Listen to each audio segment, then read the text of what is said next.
Hey there, my friend, and welcome to the Burnout to Badass podcast. My name is Ellen Shinke, at Coach Ellen on Instagram, and this is my monthly podcast where I am committed to giving you short, no BS episodes to help you, the busy, burned out professional and entrepreneur, find your balance and take back your life from burnout. Let's do this.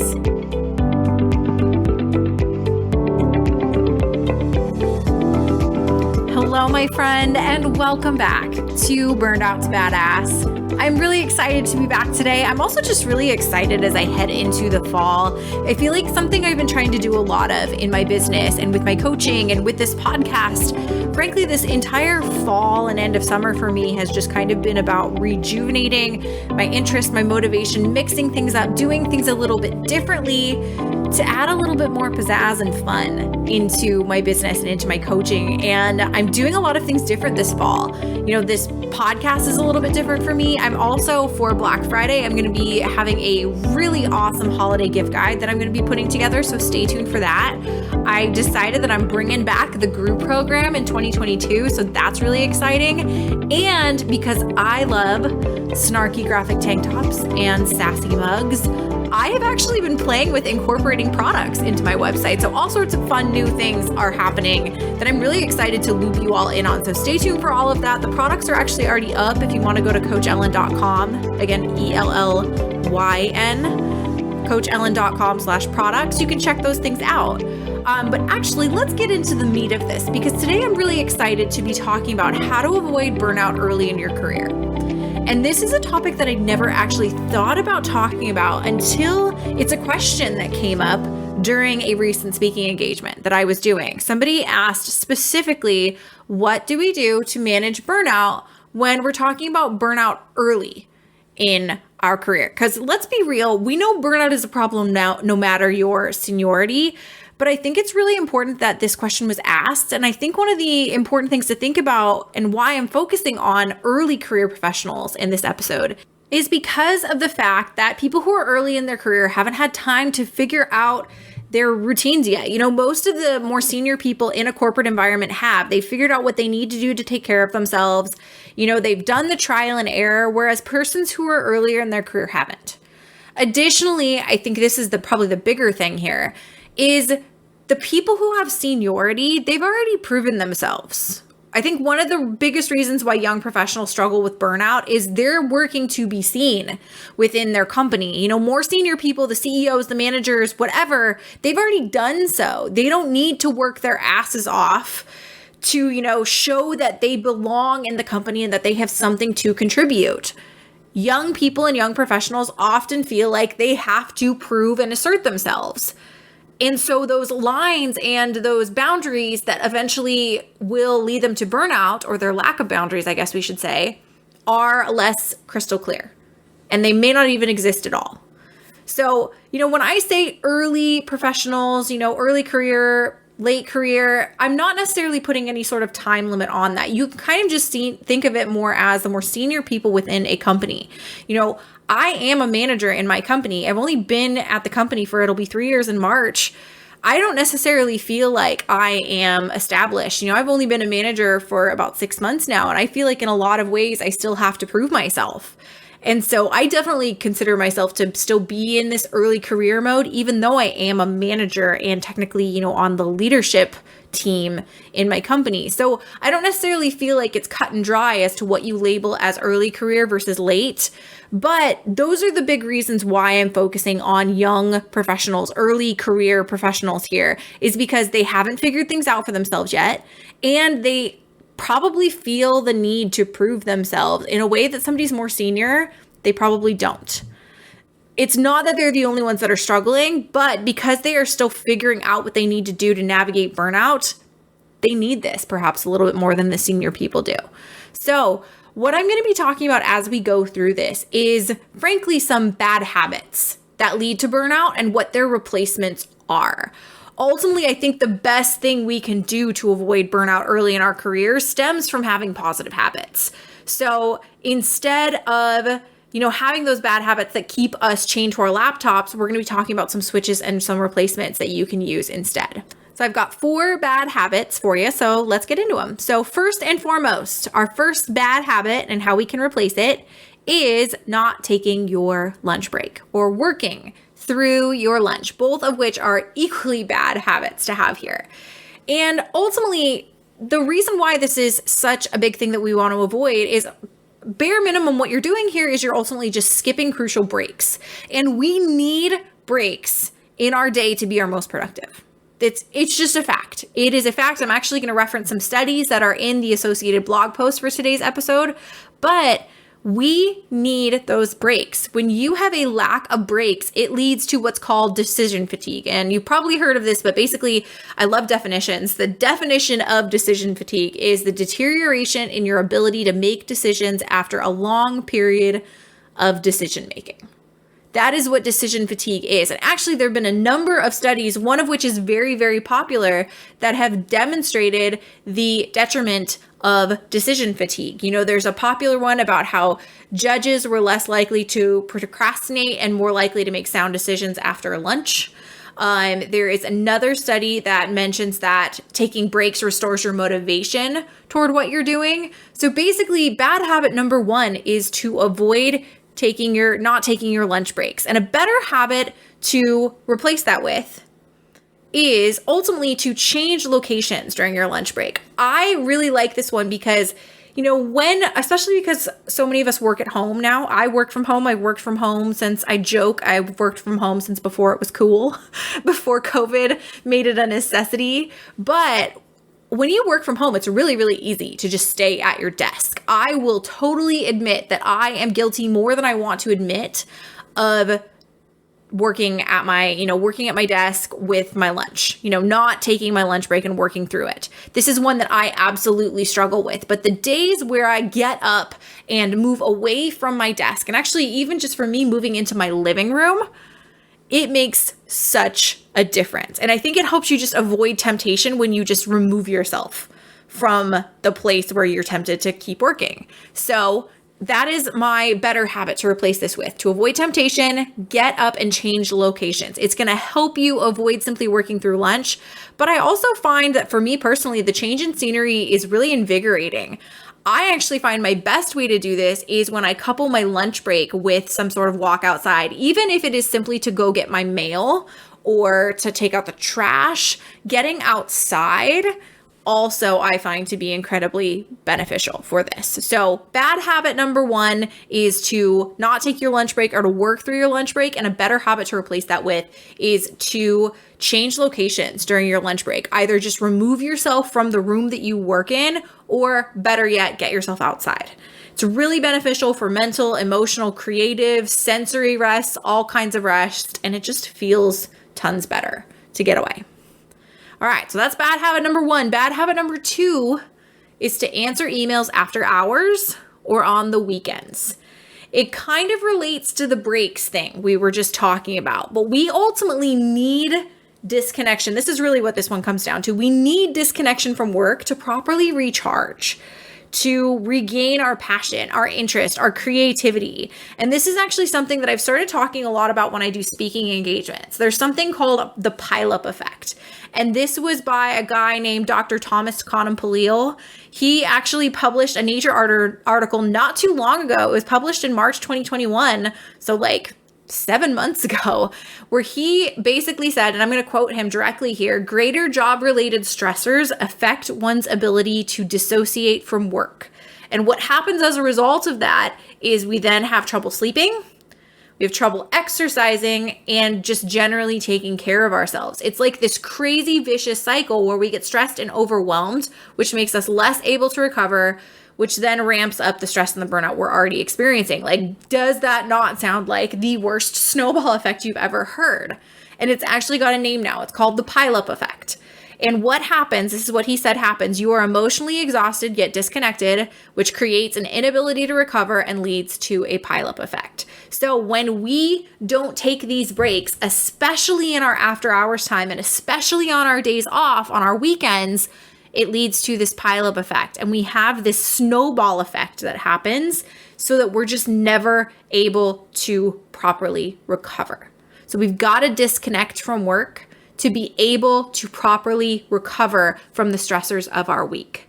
So instead of answering emails after hours or on the weekends. A better habit is to do this. And this is a habit that I've really gotten in the habit of, especially over the last few months. I had a really stressful August, and this is something I've implemented over the last few months that has been saving my booty. So I highly recommend something related to this. This has been working really well for me. A better habit to swap things in with is to end your day a little bit earlier and use that like extra half hour or so at the end of your day to tie up loose ends in your inbox. I highly recommend doing this a little bit earlier in the day rather than just kind of saying, oh, my day ends at 5. I'm going to start doing this at 5. I'm speaking from experience here because if you don't plan for the time that it might take to tie up those loose ends, you'll likely just end up working late, which adds its own stressors, you know? So I would highly recommend, take that last 30 to 60 minutes of your day and tie up loose ends. It'll help you get out on time, end your work day on time. But also I find for me, this is something I found to be especially important on, as I'm going into the weekend. But the simple act of just like tying up those loose ends, answering all of those emails really just helps me disconnect. So I don't feel like I have this nagging thing on my mind when I'm off the clock that I feel the need to then go back to. I try to tie everything up, leave everything at a nice resolved point for the day or for the week so that when I'm off the clock, nothing's distracting me, nothing's pulling at my attention. So that's a great habit that you can replace that with. Instead of answering emails after hours, just tie up loose ends at the end of your day. The other good habit that I am a huge proponent of, this is something I really, really stress with all of the people I manage in my day job, but set an out of office. Set an out of office and proactively communicate your work hours to the people you work with, whether it's your supervisors, your peers, your clients. What I do, and I really have found this to be tremendously successful, especially in terms of kind of navigating conflict that can sometimes happen, or that I guess we should say the conflict we think can sometimes happen from not being available to people. I do a couple things in my day job and in my business to really try to proactively communicate these things to people. So not only do I set an out of office for my job on the weekend, for my day job, I'm off Fridays and Saturdays, so I set a day job out of office, but I also set an out of office when I'm going to be out for my business. So like actually this past weekend, I took a long weekend. I didn't work on my business from Friday through Monday. And that I set an out of office for that just in case I had clients contacting me. I have a speaking engagement coming up this week. So I wanted to make sure that if they contacted me, they knew that I was around. I'm simply just out. So I set the out of office for my day job and for my business. But another big thing that I do that has been tremendously helpful is that I have something right below my email signature that sets expectations for not only when I'm out, but also when I check my email approximately. So this is particularly important for my day job because A, we work Sunday to Thursday, which is weird. B, our work hours are later in the day than like a typical day job. Like I typically start around like noon. And then lastly, I work with people in a variety of different time zones. So it's really important for me to communicate, my time zone, my timing expectations. So if they email me at like 5 a.m. my time, there's no expectation that I'm going to get back to them right away. So I have this thing at the bottom of my email, and there's actually a picture of it in the accompanying blog post to this podcast. Just go to coachellen.com/podcast, click on today's episode. And in that, you will see to check out today's blog post. And in that, I have a screenshot of this little thing I have below my email signature. And all it says is, note, I check my email from roughly 10 to 6 p.m. on Sundays and from 12 to 8 p.m. Pacific time, Monday through Thursday. And then it also says when I'm out of office. So I'm very proactively communicating those expectations to people. So that is bad habit number 1, not taking your lunch break and kind of replacing that with a changing locations during your lunch break. Bad habit number 2 is answering emails after hours. And a couple bad or better habits to replace that with are to kind of have a nice wrap up of your emails at the end of your day, or setting out of offices and just very proactively communicating your work hours. Bad habit number 3 is not using your paid time off. Now, right out the gate, I'm going to address the fact that I know that there are some people out there that don't have PTO, because honestly, that was me up until recently. I am, in my day job, in a lot of ways, a glorified contractor. I only get paid for the time that I'm working. And recently I was actually able to change to a salaried position, which has been really, really nice because I'm able to take time off without it hitting my paychecks in any sort of negative way. So I get it if you're in a boat where you don't have PTO, but what I would say to you is this: still make sure you are taking time off. Like, that might mean you're going to have to tuck away money to do so, perhaps leverage the months where you get more than 2 paychecks. Like for me, I actually get paid bi-weekly. So I leverage bonus season. I leverage, we actually get 3 paychecks in the month of October. So basically what I'm saying is I get it if you are somebody that doesn't get PTO. There are workarounds though, and that time off is still incredibly important. If, however, you do get PTO, friend, why aren't you taking it? I had a friend in graduate school who didn't use her PTO or her sick leave because she wanted the payout when she left the job. But let me just tell you, it was ridiculously small. Like, compared to what both of us thought it was going to be, it was so small. And she regretted not taking that time off. Plus, as we've reiterated so much already, breaks. Not only have you earned that time off, but taking that time away is so freaking necessary. Like, take your damn weekends. Your company has legal obligations to give you your weekends off. But take that PTO. Give yourself a freaking break. You need the creative rejuvenation. You need to avoid that pileup effect. Just take it. And for the better habit associated with this one, obviously it's just to take time off, period. Like, use the tips we've already talked about to help you set those boundaries and tie up loose ends before you go on vacation or before you end your work week. But really for this one, just go to coachellen.com/podcast. I'm going to link in there a blog post that is literally called The Boundaries You Need to Set on Your Next Vacation. And I think that's going to be something that's going to really, really help you to make sure that you are setting those boundaries. So make sure you're doing it. And I think this is a really important thing because, it's not just about taking the vacation. It's about getting away. Like, it's not just about not going to work. It's about unplugging. It's about disconnecting. If you're freaking out about a potential what if scenario that might happen, or if your company's just going to fail miserably without you, firstly, and actually not even firstly, this is all I have to say about that. If your company doesn't have good systems in place for when you go on vacation, that's their fault. That's not yours. So don't let them take over your vacation time. Otherwise, it's not actually time off. So we've talked about 3 bad habits that lead to burnout so far, particularly for those of us that are early in our career. Number 1 is not taking your lunch break. Number 2 is answering emails after hours. And number 3 is not using your paid time off. But our 4th habit is perhaps the worst one, the most damaging one. And that is taking on more than you can handle. Now, with this one, I get it. We've already talked about this. One of the big motivators for young professionals burning out is they want to stand out. Like, you want to stand out in your company. You're young, you're new, you're ambitious. You want to make your mark. You want to show your company and your boss how valuable you are and how good you are at what you do, right? That's often the motivation for overwork when we're young in our industry and our corporation. But we have to think sustainably. A pedal to the metal pace is going to sound really freaking impressive, and it is, until you can't sustain it anymore. When you go out guns blazing, taking everything on, doing the damn thing, you're going to impress the hell out of a lot of people, yes. But you'll also set the expectation that that's how you work. And at some point, the pace you've set isn't going to be a pace you can maintain anymore. So what's going to happen? You're going to burn out in a fiery blaze of glory. And doesn't that sound fun?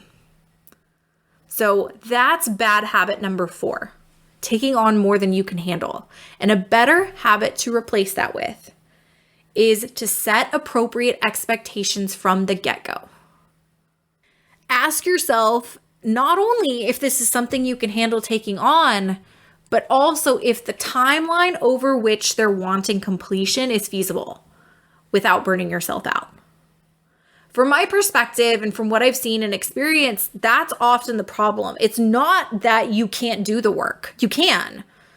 But the issue is that you cannot do the work as quickly as you're being asked to. What we often do in that case is we just work ourselves to death to meet the deadline, instead of communicating to our superior or whoever that we cannot meet that deadline. And we don't communicate that, obviously, out of fear that they're going to think less of us. And I guess my perspective on this is you're already helping them out by taking that thing on. So don't destroy your sanity in the process. It's always so damn important to think about sustainable work, not just how much work you can get done. So that is it. That is my 4 bad habits that lead to burnout and my tips for avoiding those 4 bad habits earlier in your career. Take your breaks, use your PTO, think sustainably, and do not be afraid to set boundaries. Because the boundaries you set earlier in your career are the ones that are going to make you successful long term. We don't want you to burn out. I don't want you to burn out in a fiery blaze of glory. I love that I used that description earlier, but your company doesn't either. Yes, they want you to be a go-getter. They want you to get shit done. Absolutely. But they also don't want to lose you in the process because you did too much. And I think that's an important thing to keep in mind. So that's all I've got for you today. Let me know what you think of this podcast. Shoot me a DM over on Instagram at Coach Ellen. Let me know what you think. Let me know what you got out of this. Take a screenshot, share it so I can shout you out. Either way, I'm so grateful you're here. I'm so grateful you were listening. And I really hope you got some ideas out of today's podcast for how you can also help avoid burnout early in your career, set those better habits, and avoid some of those bad ones. But until next time, my friend, thank you so much. And I will talk to you soon. Bye.